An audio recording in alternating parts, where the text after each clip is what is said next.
Good afternoon, everyone, and welcome to today's Thought Leader Roundtable, a conversation on readiness. Today's session is part of a regular series of explorations of the key questions of what does it mean for all young people to be ready for life's demands at every stage, and what is it going to take to get there? Karen Pittman, CEO of the Forum for Youth Investment, leads lively and candid conversations with some of the most influential, boundary-pushing leaders working to improve the lives of children and young people across the United States. Today's session features Ron Berger with EL Education. Today's session will explore the EL model, the character framework, and its 10 founding principles. A little bit about our presenters today. Karen Pittman is President and CEO of the Forum for Youth Investment and a respected sociologist and leader in youth development. Prior to co-founding the Forum in 1998, she launched adolescent pregnancy prevention initiatives at the Children's Defense Fund, started the Center for Youth Development and Policy Research, and served as Senior Vice President at the International Youth Foundation. Ron Berger is Chief Academic Officer for EL Education, a nonprofit school improvement organization that partners with public schools and districts across America, leads professional learning, and creates open educational resources. Ron is the author of best-selling education books, including An Ethic of Excellence and A Culture of Quality, and he's co-author of Leaders of Their Own Learning, Transformational Literacy, Management in the Active Classroom, and Learning That Lasts. Ron also teaches at Harvard Graduate School of Education, where he did his graduate work. With Harvard colleague Steve Seidel, he founded the website Models of Excellence, the Center for High Quality Student Work, which houses the world's largest collection of beautiful student work. There are only a handful of slides for today's session. We will be accepting questions and comments via the chat feature, which is available either at the top or the bottom of your screen. You can also join the conversation on Twitter using the hashtag ReadyYouth. Today's session is being recorded later this week. It will be sent to everyone who registered and also posted to the forum website along with any additional resources that are mentioned throughout today's call. It's now my pleasure to turn it over to Karen. Thanks, Ian, and welcome, Ron. I'm so excited we were able to arrange to have some time to talk together. I have seen you in action up on the stage and had a chance to talk to you one-on-one as well. And I know that our listeners are going to be excited about learning more about EL education. So let's start with your favorite quote, which you've told me is how you kick off most of your keynotes. And it certainly is, without even knowing that, the quote that I pulled out when I looked at your work and listened to some of the videos. So why this quote and why is that so fundamental to how you describe EL education? Thank you, Karen. And let me just say it's an honor to be speaking to an audience of people from schools and youth development who are doing great work. I come in with a lot of admiration for everybody that joins a discussion like this as someone who's committed to youth. I use this quote everywhere I speak because, of course, test scores in math and literacy matter. We need basic skills in math and literacy for every kid. But when our students are done with schools and done with the programs we're working with in their youth, and they enter the world, test scores are no longer at all what matters. Really, two things matter: the quality of the work that they do and the quality of person that they are. And, you know, I can just tell you from a personal story, in addition to helping to run a nonprofit, a national nonprofit, I was a public school teacher myself in a small rural community where I still live, where I built my own home. And I taught there so long, almost 30 years, that pretty much everyone in my town is my former student. And so that means that the entire volunteer fire department are my former students. And the part-time policeman is my former student, and my nurse is my former student, and my plumber is my former student. And so my life is literally in the hands of my former students. And, you know, just to give a specific example, my wife, when I was away building a playhouse for my grandchildren, my wife had an accident at my home. She's fine now, but it was a serious accident. And all the first responders were my former students.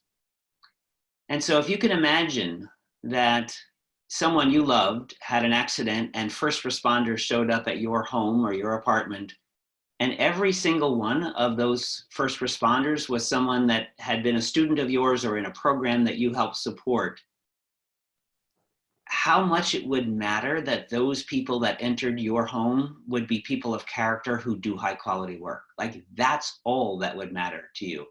I didn't care what the third grade test scores were of the people who showed up to save my wife's life. What I cared about was that they were courageous and compassionate and responsible people who did really great work. And they did. I mean, my wife was in the hands of people that I deeply trusted because they had the highest standards for their work. And so it's easy for me to remember every single day that, yes, math scores matter and literacy scores matter on tests, but in real life, so much more matters. And it's really around the quality of who we are and the quality of what we do everywhere we go. Like, it's a daily reminder to me because my life is in the hands of my students. That's an amazing story, and I think it really, I've never heard a story that sort of drives home so well the importance of these two key things that you have up on the screen. And I think it's such a different way to describe what we want. You know, what we want in our neighbors, what we want in our workforce, what we want as citizens, and the idea of the quality of her character and the quality of her work sort of pulls all this up to a higher level than the conversation that we often find ourselves in, or at least the conversation I often find myself in, which is more of a skills conversation. It's still in that space of, we know young people need reading and writing and computation skills, but they also need, and then we have our favorite list of social and emotional skills that we want to sort of add to that portfolio. And while I know that rounding out of sort of academic with social, emotional, and cognitive skills is important, getting to the essence of, why do you need all of those skills? You need them because that's what allows you to do high quality work, and that's what allows you to really sort of act and perform and make decisions in a way that demonstrates character. So I like lifting it up at to that level. So with that big goal of making sure that your schools are graduating young people who have character and are committed to high quality work, whether they're in elementary school or coming out of college, how do you do that? How do you then define student achievement if it's not by test scores? That's terrific. And if we could have the next slide, the nonprofit that I work with, which is EL Education, we're about 25 years old, and we are trying to redefine the national conversation about what does it mean when we say student achievement. So right now, I would say there is a one-dimensional view of what student achievement means. If you see a newspaper article or an article online about a high-achieving school, we all know what high-achieving means. It means they have good test scores in basic skills in math and literacy. That's all it means. And that's not what it actually means in real life to be a high-achieving person. And so we're trying to use what we would call a three-dimensional view of high achievement and of student achievement, to say the first dimension is mastery of knowledge and skills. And that doesn't just mean good test scores, though of course test scores have to be good, but it also means having students who are great readers and writers and scientists and mathematicians and artists. I mean, it's students who do their work well and have a deep understanding of the knowledge of the disciplines. But that's only a third of what we would say is the three-dimensional view of achievement. The next quality is character. And I would say, and I'm going to push here, social emotional skills are a really important part of character, but not all of character. We would say that character actually has three parts. There's what you could call performance character, being organized and having grit and having organization and being reliable and dependable, responsible, the kind of character that helps you get things done and do well in your classes. That's super important character, but it's one part of character. The second part of character is moral and ethical character, compassion and respect and understanding, honesty, integrity. It's being a good human being, using your performance skills to do well. And then lastly, we would say there's civic character. Like, if you have good character, are you putting your character to good use for justice and equity in the world? Are you helping people get better with your good character? So character is often not put at the center of what we talk about as the mission of schools, but I would say that schools have no choice about teaching character. Even if they say we can't teach character, that's the purview of families or of faith and churches or outside of school programs, we can't touch character. We would say that schools have no choice about teaching character because they're already teaching character all day long. The very experience of school imbues character in students. It makes them more respectful or less so, more responsible or less so, more compassionate or less so. And so whether we want to or not, schools and after school programs, out of school programs, all youth development organizations, we are all shaping the character of our kids, and we're either going to do it haphazardly and pretend we're not doing it, or we're going to do it intentionally and meaningfully and do it well. And in the end, it's what parents most care about. Yes, parents care that their students and their kids get good grades, but parents care more that their students are good human beings, that they're honest and kind, and that they'll treat their family well. So that's number 2. And we add a number 3, which is craftsmanship, like doing your work well. And no matter what your life choice is, whether you're an engineer or an architect or a software designer, or you're raising children in your home, it doesn't matter. The quality of what you do defines your legacy in work. And so raising students to do beautiful work, to care about the quality of what they do, has to be at the core part of school. And that's different than doing well on tests. There's lots of students who do well on tests who don't put craftsmanship into their work. And so we would say we need a 3-dimensional vision of what schools and programs can develop in students. And that's all 3 of these things, the academics and character and craftsmanship. So I'll pause there, but it's our big push to say, can we make student achievement mean something much more than just test scores? It's an important push. It's one that, and I'm sure you've got many graphics. I mean, just that 3-part definition of character is so important, for us to push, as well as the overall 3 parts. I was spending time last week with Camille Farrington from the Chicago Consortium, which has made one of my all-time sort of frameworks, their Foundations for Young Adult Success framework. And looking at that framework and looking at sort of how we often come into that, as you said, through this sort of SEL skills door, which is important, but not sufficient for getting young people where we want them to go. And in that frame, character was sort of substituted with values. And whether we call it character or we call it values, it's one of those words, as you say, that people shy away from that. So naming skills seems to be safer than talking about how you want the larger way in which you want young people to actually use those skills, which is to demonstrate character in that moral and civic space, not just show that they have the skills from a performance perspective, and then also really bring that into the quality of their work. And so when you look at the CCSSR framework, the ultimate goal is for young people to not just have a broad set of competencies, that mastery of knowledge and skills, but also have these things that add up to having a really strong and integrated sense of identity and a sense of agency. And I see a parallel between that sort of long-term goal and this emphasis that you're having on this multidimensional view of achievement. Does that make sense to you?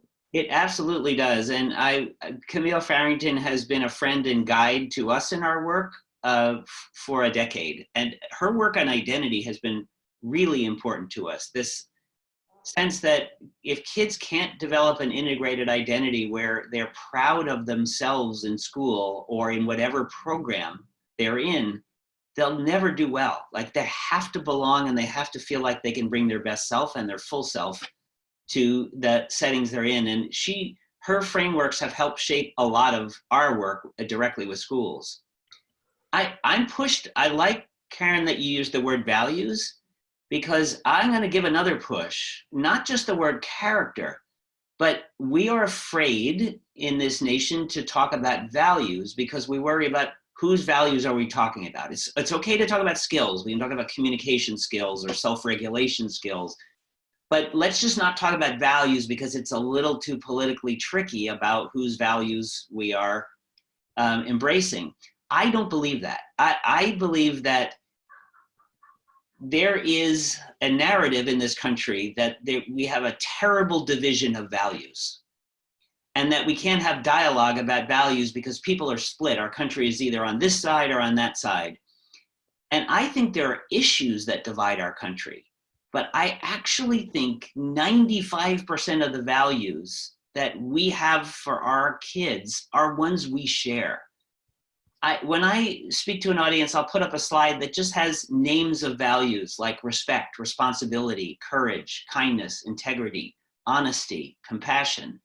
And I say, is there anyone in the audience from any background who does not wish their kids had these values and dispositions and habits in their lives? Nobody says no to that. It doesn't matter what their faith, it doesn't matter what their race, it doesn't matter what their background or their income level. We all want our kids to be respectful and responsible and courageous and kind, to have honesty. And if we all agree on that, we had better make sure that our schools and our youth development programs are taking that on directly, because it is a shared value across our country. We want kids to grow up to be good people. Yes, there are issues in which we really disagree. And I'm often with audiences where I'll name those issues. Like when I'm speaking in certain states, I'll say, look, I may vote differently than you. We may disagree on gun control. We may disagree on abortion. Like there are issues where we disagree. But you want your kids to grow up to be kind and compassionate, respectful, honest. I do too. Like we have common ground and we need our schools to make our kids to be more honest, more compassionate, more respectful rather than less so, and all of our youth programs. And we have to take it on directly at the core of our programs. Like while we're teaching all those skills, we're also teaching kids to be good human beings. So let me pause there, Karen. What does that push in you? Again, this is going to be one of those things where we continue to agree with each other.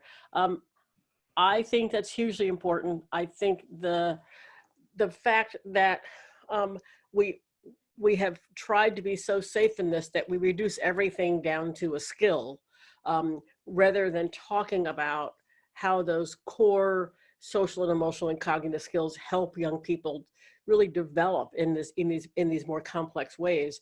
And just your distinction between values and issues. We don't spend enough time talking about how skills bundle to create broader competencies, how those competencies actually allow you to actually act on your values. But those values have to come from someplace, and they are, yes, they can be taught, but it's a much more complicated way of doing it, and it comes out of the range of ways you are in conversation and relationship with people, the ways you are treated and are helped to treat other people. As you said, it's modeled, it's not just taught. And so for me, that gets to the next question of, you talk about helping schools be on a transformational journey. You don't just talk about helping schools build skills so what is this transformational journey that actually takes years, and how do you do it, and how do you know that a school is really ready to start this process? It's a great question. So Karen, EL education used to be called expeditionary learning. We're a little over 25 years old, and we were a new school design funded by a federal grant in 1992 that was looking for break the mold models of schooling.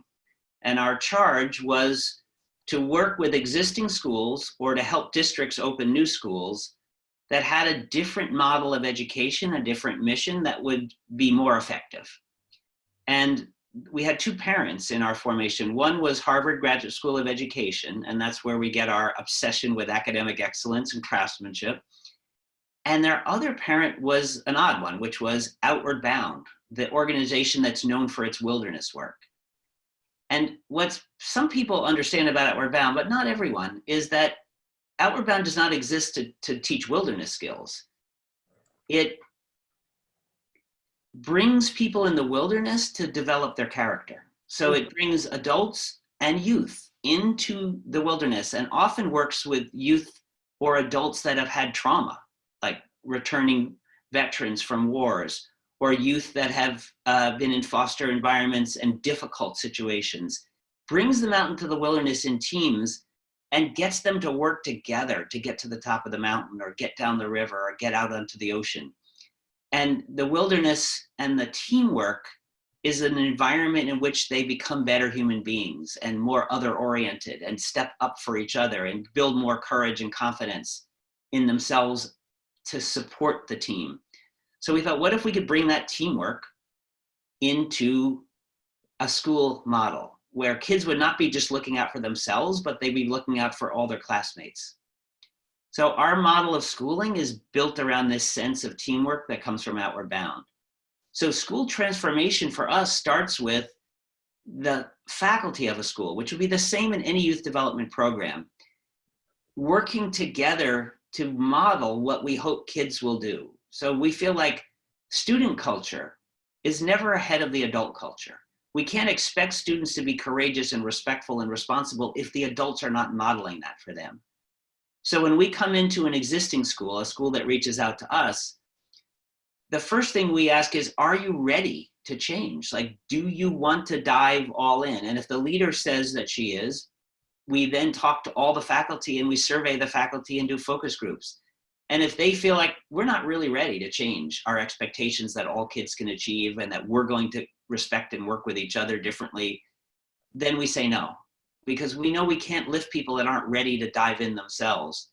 But if the whole faculty is really ready to step up, and the leader as well, we start with reshaping the culture of trust in the adults, in the staff of the school or the organization, so that they can model for students sort of a different way of being, of working together, of thinking up beyond yourselves.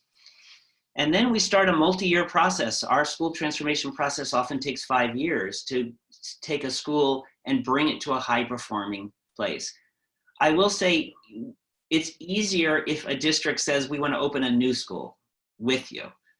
Because if we are the consultants in opening a new school, then we're recruiting new faculty and building a new culture. It's easier than taking an existing one. So most of our school startups that we help districts with are highly successful. Our high schools, almost all of them send almost every single graduate to college. And they're specifically in low-income communities. Many of our schools have had 100% of kids getting into college for a decade. So those schools are super successful. We also step into schools. Last week, I was in one of our schools in West Virginia. That was one of the lowest performing schools in the state of West Virginia, and tremendous poverty and trauma in the school environment. We started with trying to rejuvenate the courage and compassion of the faculty for each other, the staff for each other, to rebuild their confidence, and then started trying to build a culture of courage and compassion among students to try harder work to take care of each other better. And that school is on its journey now. And we hope over the next few years, it will just become a stronger and stronger place. In the last year, it went from one of the lowest performing schools of the state to making a tremendous leap forward, but we have a long way to go with it. So it's about, not about looking at what are the deficits of kids, how do we lift each individual kid or adult, but thinking instead of the broad vision of, can we do this as a community? Can we all lift each other? So that was a lot of talk. I'm sorry, I'll pause there. No, that was great. And one question just to clarify, I think I know the answer, but I think it's important for listeners to hear it. When you say staff and you say faculty, are you talking about all of the adults in the building or just the classroom teachers and administrators? Who is staff? That's a great push. Someone also posted in the chat box, do you have suggestions for moving our organization's program skills into more common values? Having those conversations of values with the broadest group of your staff that you can is really important. So I'm sure there'll be times when in a school or an after-school program or a youth development program, you can't get all the staff there. Because not everyone is full-time. People can't come to after-school meetings or before the program meetings. They can't come to retreats always. But whenever it's possible to get the entire staff together, it makes a big difference for kids when every adult in the building is on the same page, uses the same language, uses the same framework of character habits. So when I say staff, I mean the entire staff whenever possible. Certainly there are times when only your teaching faculty or the people in your program who are doing the delivery of your program have to be working together. But I would say we always try to begin with a full staff of a school, which includes people working in the cafeteria and people driving the buses and people that are the custodians and people that are supporting everything, getting us all together and think, what's our hopes and dreams for our work together and our work with kids?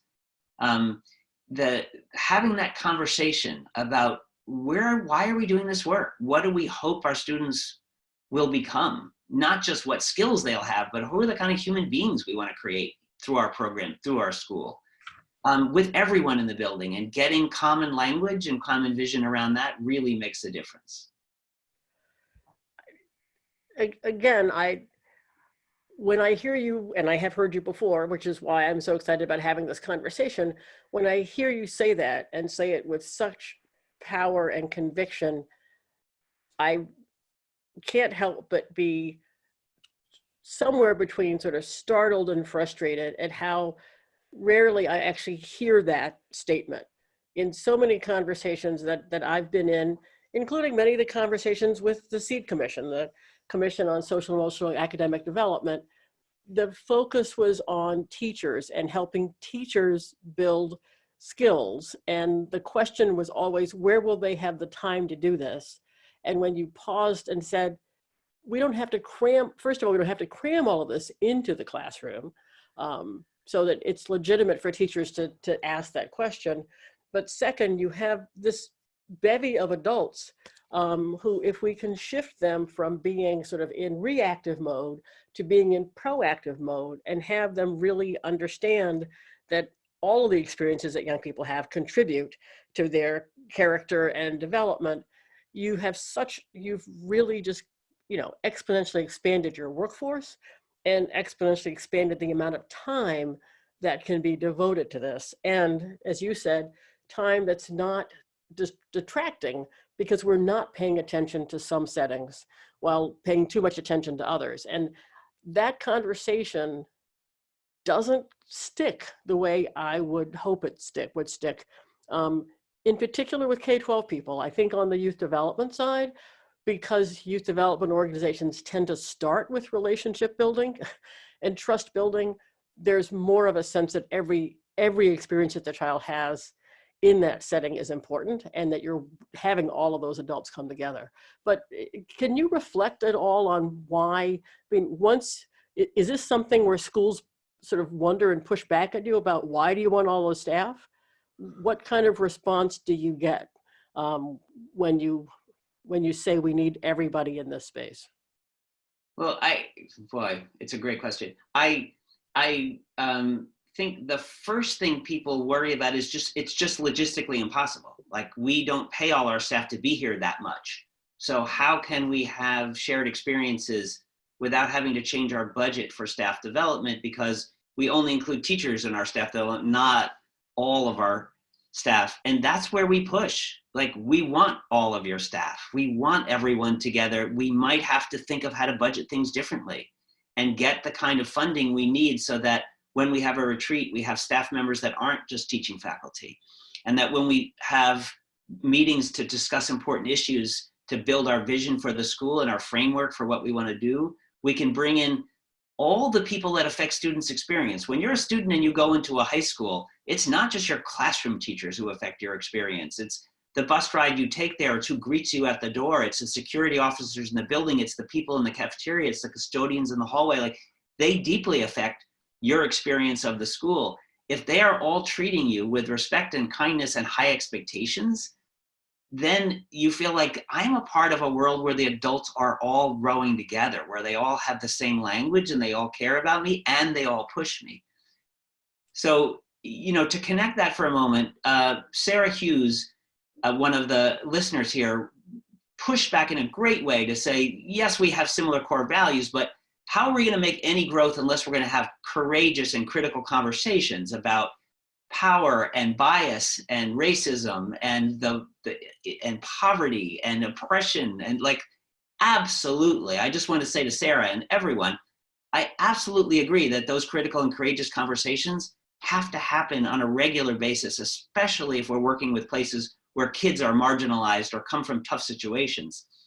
And I would say those should happen with the broadest group of staff possible, so that there's the broadest understanding of how to act responsibly with our power and privilege in schools, how to be most equity focused and inclusive. So I'll just use a specific example so I'm not just sounding like I'm blathering here.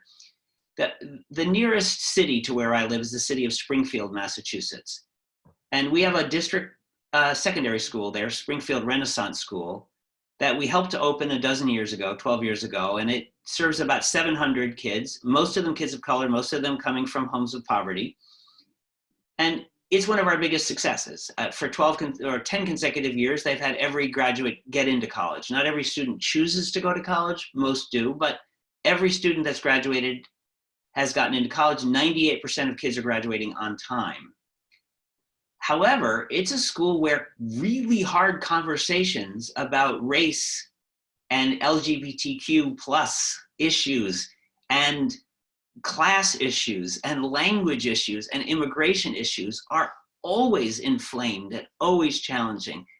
And we try to have regular, courageous conversations in small groups and across the school, including staff members beyond the teaching faculty, so that when a crisis happens, a crisis in the community or a crisis in the school community, there's already the forum for those kinds of conversations to start grappling with how do we heal, how do we move forward, how do we respect people when this is happening. It's not waiting for a crisis to happen before we have those hard conversations, but having them all the time with the full staff, so that we're ready to make sure every kid feels respected and looked out for. Otherwise, we couldn't be having those results of getting every kid to a good future. So let me pause there. Yeah, again, and I think the questions in the chat, and I'll have Ian check the Twitter, are questions or comments are reinforcing that both, as you said, the challenge of doing this, but the power of making that commitment to really have all staff see that they are a part of this community, understand that they can make huge contributions to this community, and then really figure out how to engage them, so that you're building those common grounds in terms of language and frameworks. But so anything more, I'm sure that you can explain about how, when challenged, how folks have made adjustments to move from professional development is only for our classroom teachers to we have ways of engaging this whole community. I think that will help the school folks. It also is certainly a dilemma that we find when we try to sort of develop partnerships between school and out of school partners, where you have more part-time staff, you've got differences of schedules, and just the logistics, not to even mention the extra cost of broadening the definition of who we involve, gets in the way. But to your later point about this not just being about polite conversations, but just building those regular muscles to push on hard topics. Again, I see that, when you talk about civic character, we often sort of define that in a very, service learning, get kids out into the community contributing. And for me, when you're talking about civic character, it is that ability to get young people comfortable in conversation with each other and with adults in these bold and courageous ways around hard topics, which then allows them to go out into the community and act on those. So extremely powerful examples of what this looks like, and give us one or two more sort of concrete, what is it in this transformation process of 3 to 5 years, what does it take, what kind of things do schools and school leaders have to do and how do they do it even with broader actors in the community as they're on this journey? Great. Well, maybe I'll move to the next slide. So there are a number of books that we've created, and I will say, as a nonprofit, everything we create except our books, we give away. So we would like to be able to give even our books away, but they cost money to publish, so we can't give them away. But all of the videos that go along with our books, all of the curriculum that goes along with the books, all of the frameworks that go along with our books are free and available online through our website, because we are really trying to spread practices. So on the top left-hand corner of that slide, the book Leaders of Their Own Learning is a set of practices that we try to help schools build in over the course of 5 years that put students more in the driver's seat of their learning in the way that many youth development programs already do, but I think few schools actually do, which is having students go to school with a vision of, this is where I want to get to, and I kind of have a sense of how to be in charge of my pathway there. So that book, Leaders of Their Own Learning, has a set of 8 connected practices that we suggest schools try out. And that's the next slide, actually. Those 8 connected practices are ones that change assessment from being seen as a test that's done to kids for high stakes for the district or the state, to the most important assessment that happens every day in a school building is the assessment that's going on inside student heads. It's them assessing, am I behaving well enough? Am I learning enough? Am I asking enough questions? Do I understand this stuff? Is this thing good enough to turn in? Is my writing good enough? Like, kids are constantly assessing, am I good enough? Is this good enough? And they're making a judgment about, okay, I'll turn this in at this point. If we want to make students better learners and better human beings, we have to figure out, how do we increase their ability to push themselves to higher levels and to know, I know what I need to get to move to the next level. So we would suggest that, for example, there be explicit learning targets in academic subjects and in character and in all skills of, this is where we hope you'll get to. And so students can always be thinking, oh, that's the top of the mountain. All right, I can show evidence that I can do this, but I need to be able to do that, and I need to be able to do that.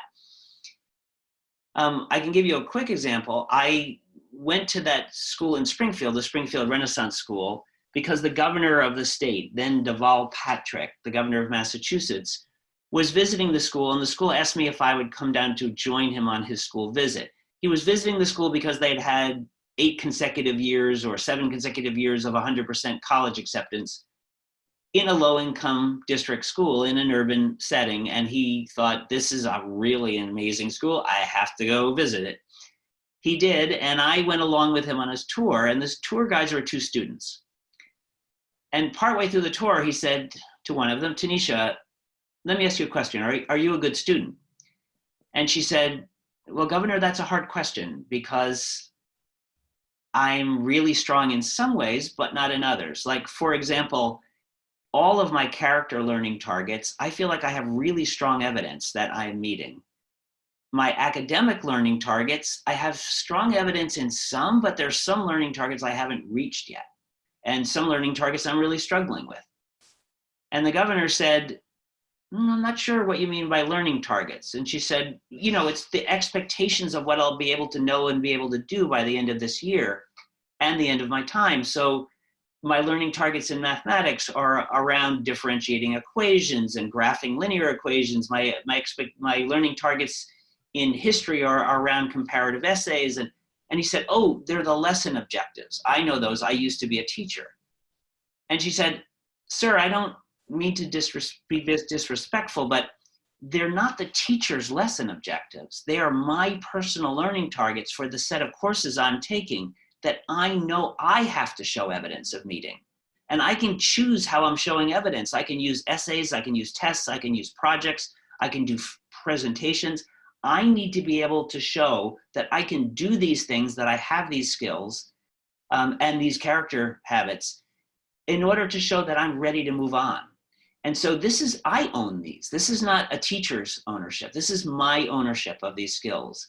And so we are asking schools to rethink how they phrase and frame for students, like that this vision is led by them in ways. So for example, 3 of these circles are about structures where students have to present their learning formally to their teachers, to their families, to their communities. Now, we didn't invent any of these structures, but we've just spent the last 15 years working with schools to figure out how to help schools do them more powerfully.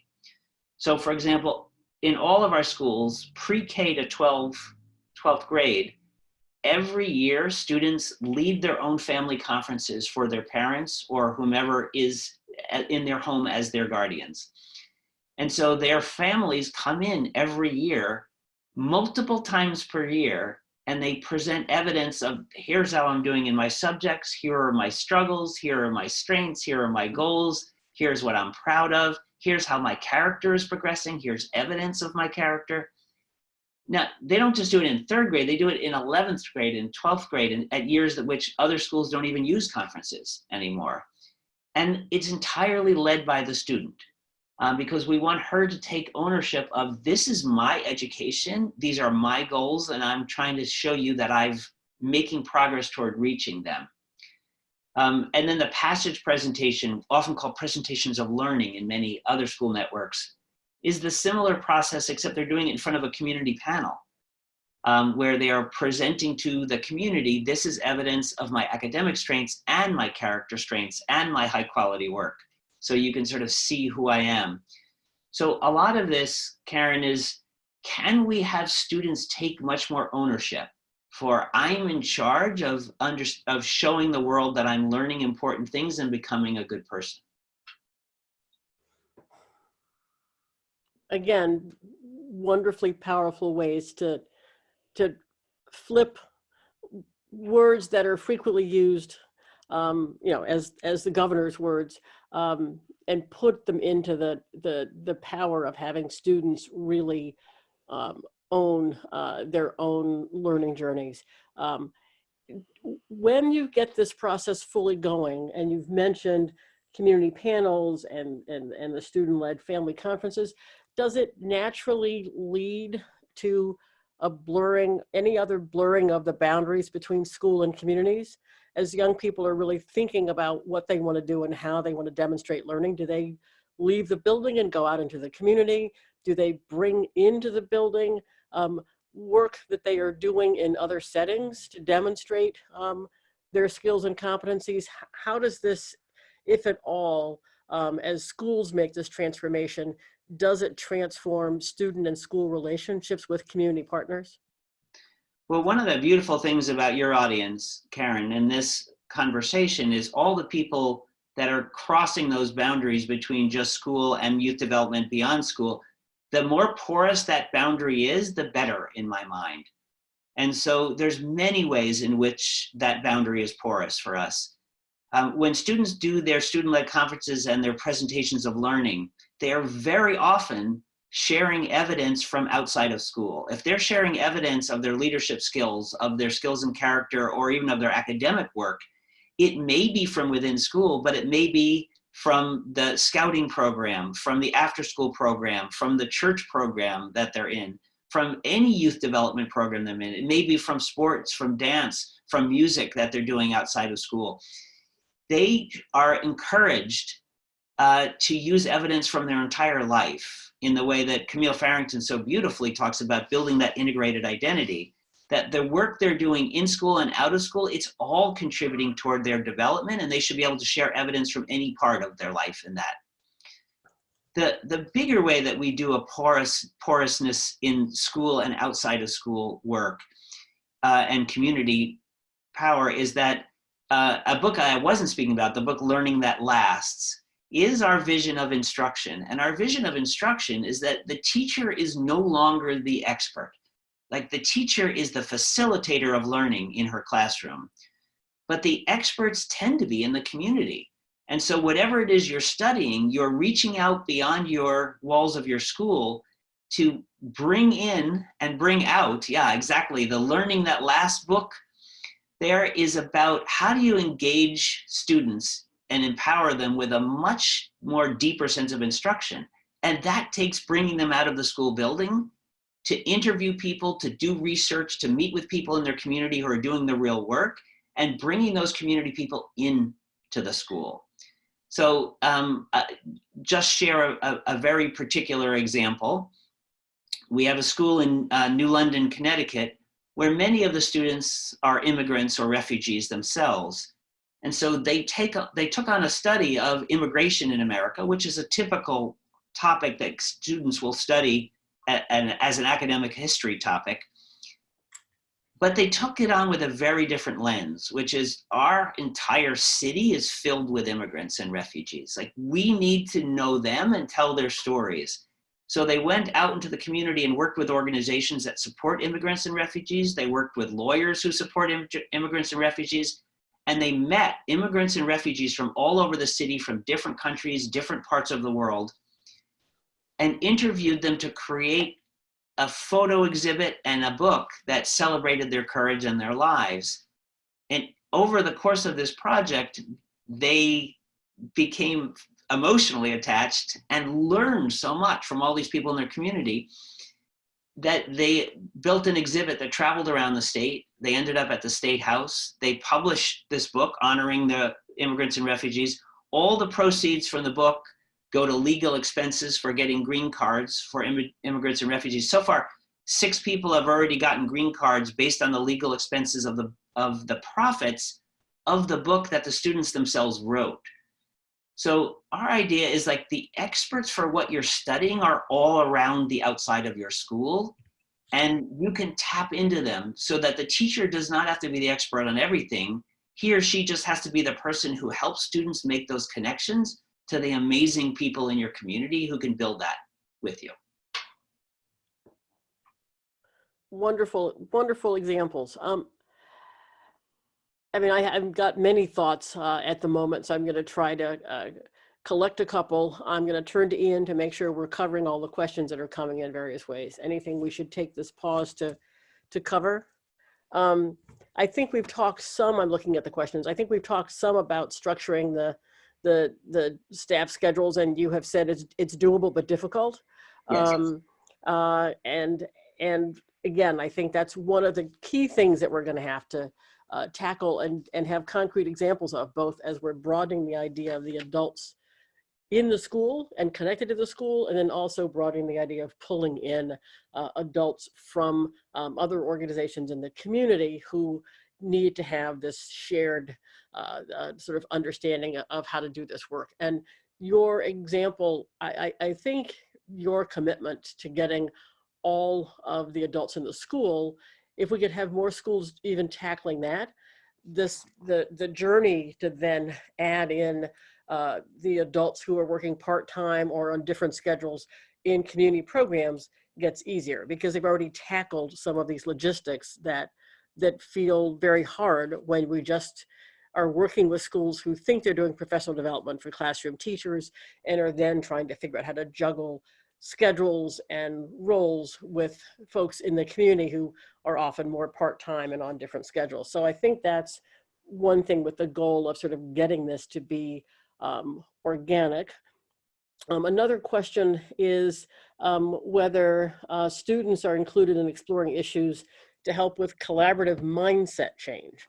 And it seems to me that a lot of what you just talked about in some of these past examples are really about changing the entire mindset of the school, starting with the adults and then clearly with the students. But talk a little bit, and I know we're getting close on time, talk a little bit for folks who are on the call listening with us, who are already invested in using sort of some of the more traditional curricular or programs that are focused on growth mindset or skill building in various ways. How should they start to navigate thinking about moving into this more adult focused transformational model if they started in one of those more specific structured places focused on professional development or on bringing in specific programming for students? Great, Karen. A lot to cover here, and I'll try to hit some of the questions that came in on the chat. I mean, maybe one way to hit a number of these questions is to talk about the book I'm working on now with my team is a book on a culture and structure we call crew. And when we use the word crew in EL, we're talking about a mindset, a culture of everyone in the building, adults and kids working together for a common mission, like to do good for others. We're also talking about a structure. So in all of our schools, students get together every day in a circle to talk about how they're doing academically, how they're doing personally, and the challenges they have and the strengths that they have. And it's basically a support group or a high accountability group for every kid pretty much every day. And we do that pre-K to 12. So we actually have to structure secondary schools so they have what many people would call an advisory period every single day for a full period. And when someone asks, like, what if you struggle in math? And like, how do you get to the top of the mountain? When I was a student in high school, kids that struggled in math were on their own, basically. Like, they struggled in the back of the class and they might get extra help from the teacher, but it was none of my business if my classmates were struggling with quadratic equations. In contrast, our students sit together for 45 minutes or whatever every single day, and they talk about how they're doing in each of their classes. And if kids are struggling in math, it's the teamwork idea of like, how do we help you if you're struggling with quadratic equations? Like, how do we help you with getting the tutoring you need? We can work with you now. How do we, like, it's everybody's responsibility to make sure kids are doing well. Restorative justice was another one of those questions. And restorative justice is baked into the model. In fact, I was just finishing working on videos around our restorative justice practice. But restorative justice often, begins in those crew relationships where you're sitting in a circle and discussing the problems and issues that have come up and figuring out if kids have transgressed in some way, if they've made poor choices, what do we do? How do we bring them back, get them out of their corner to a good place? And so restorative justice is really built on relationships, and we build those relationships explicitly every day in those crew meetings. Now, Karen, you asked about like, how do you change adult culture? We have adult crew meetings, like adults circle up regularly to talk in a way that, I'll tell you, my high school faculty when I was a kid never talked to each other like that. Like, people just lived in their own departments and in their own worlds. In contrast, this fall was in a large comprehensive high school that we work with in South Carolina that has over 2,000 kids. And every week the faculty gets together in crew meetings that are cross school. So there's a physical education teacher from 9th grade next to an English department chair, next to a school custodian, next to the school nurse, next to a vice principal. Every week they get together in a circle and they talk about what are the issues they're seeing in students, what are the issues in their own lives, how are they doing, how are they supporting each other, so that they can model as adults what they're trying to help students model every day in classes, so that they can be good crew leaders for their group of students. So a lot of this is this like being honest about what we're struggling with and how we can support each other, both as adults in the building and in students in the building. We tend to use the name crew for that, but you can call them advisories or support groups. Many youth development programs do the very same thing, circle up together to have honest and courageous conversations. And we just said we have to do it daily. Again, you know, once you get this going and people understand that it's not about counting the minutes that are being devoted to specific content, but it's really about developing the quality of these relationships and conversations that sort of unleashes this sort of collective power. It is a transformation, and I think part of what's so exciting in listening to you, you know, a couple months ago we had Pam Cantor talking about the turnaround for children and the schools that they work with. it is a very different way to do it. It's a way that essentially says you have to change the whole thing, and it takes time, but we have to have our eyes on really changing the entire culture, from adults to young people. As you said, it's not for everybody. Folks have to be ready to do this. Two questions, and I'll let you answer them together or in whatever way makes sense. One is, you've talked about schools and doing this with schools. You haven't talked about districts. And at what point are the things you're asking schools to do they butt into things that the district is challenging them that may go in the other direction? So that's one question. And then the second question is, I know that you're a part of the Bell Network, the Building Equitable Learning Environments Network, with other organizations and schools that are working towards this broader transformation process. And just if there's any reflections that you've had from working with other leaders that have this transformative vision of schools. So I'll leave you with those two questions, and then we'll turn it over to Ian.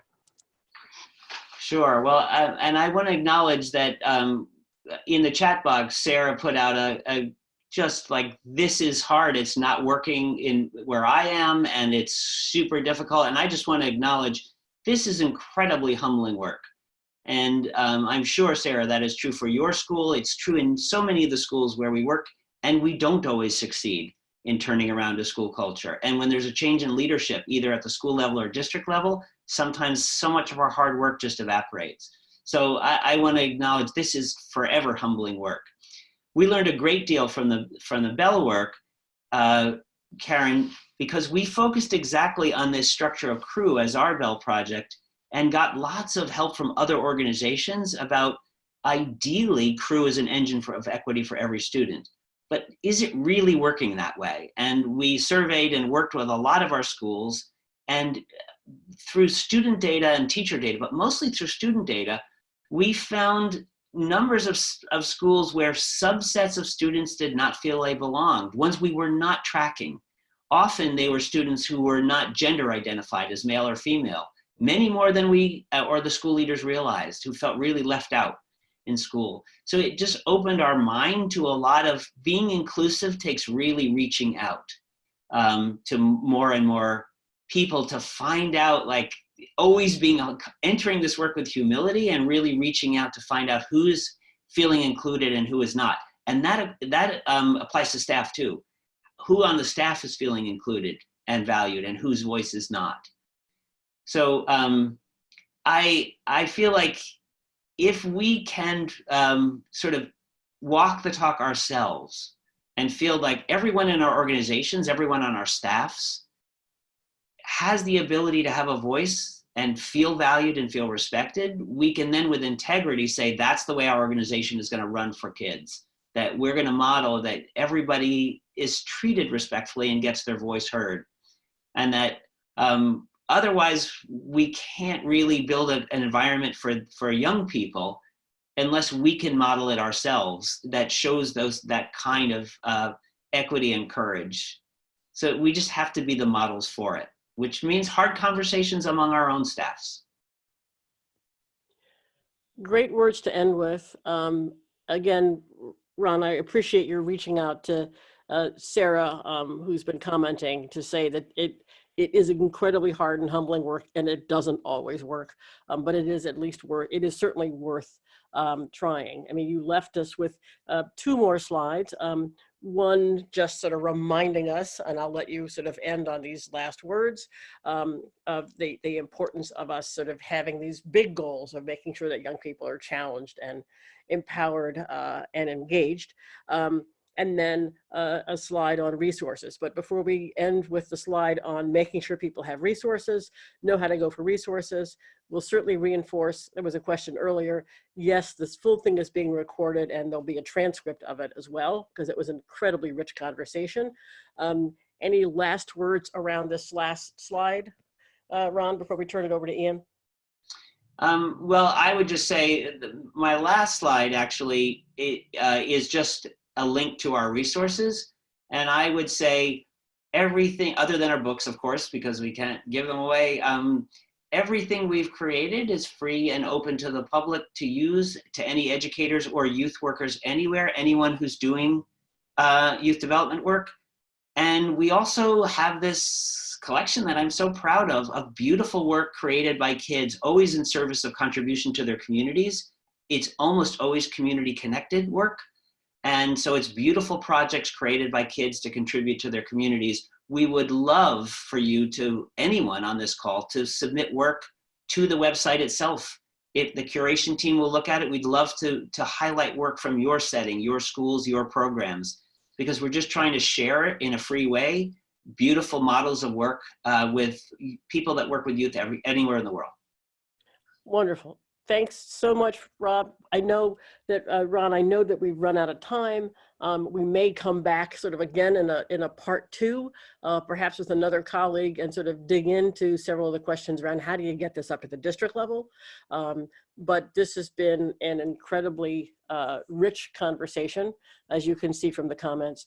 So Ron, thank you so much for your time. And Ian, last words. Well, thank you, Karen, and thank you very much, Ron, for your time this afternoon and very thoughtful remarks.